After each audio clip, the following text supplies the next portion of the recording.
the offense in the second quarter. What do you think was contributing to that?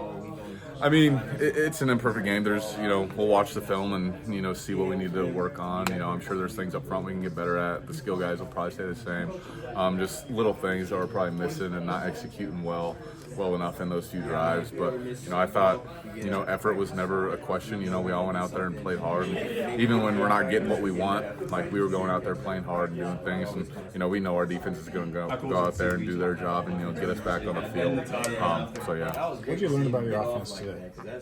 Yeah, I think we have some weapons and opportunity to score a lot of points in games.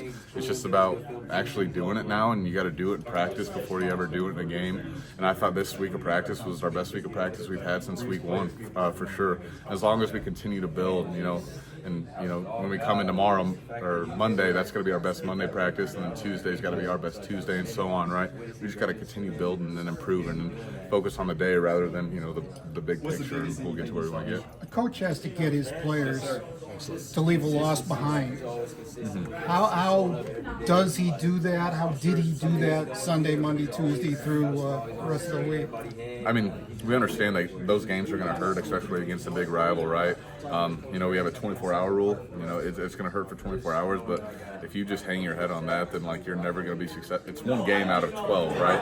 If you hang your head on that, you're missing the picture, right? We have 11 more or 10 more opportunities to go out there and win football games. If we just focus on that one, we're never going to be able to do that. So just the ability to move forward and understand that everything we still want is out there for us, and work with that mindset. That coach has instilled that in all his players. But if he doesn't do that, I imagine it's harder for players to do it themselves. I mean, everybody in our building operates the same, and he's instilled that in everybody since they get on campus, right? The way you do things matter, and how you operate, and the person you are. And whether or not he was there telling us that, I guarantee everybody in the Iowa football team is going to do that, because we ourselves have set a standard for how we operate and understand what we want to accomplish.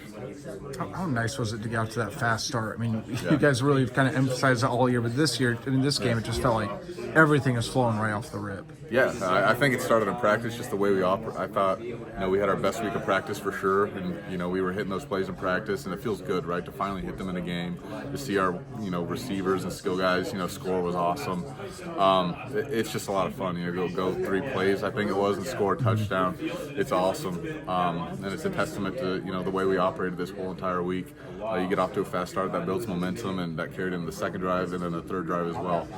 Momentum is a huge thing, and I thought that first drive definitely got us going. Has Kirk ever led the Swarm? I don't even remember him ever being a part of the Swarm since I started covering the team. I think that's the first time, though. To have him be a part of that was really something special. He deserved to be a part of that. I mean, not everybody sets records like that. After 120-something years or whatever, he deserved that, and to have him be a part of that was truly something special. What does he mean to you?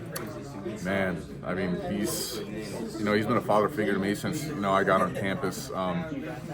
Just a role model, a mentor, the way he does things, he's emphasized, the little things matter, how you do things, and the type of person you are is, the most important thing above football and all this stuff. If you're a good person, like he said, that's the type of people he brings in, to this team. Truly am so grateful for him, and just to be able to listen to him in team meetings and the things he says.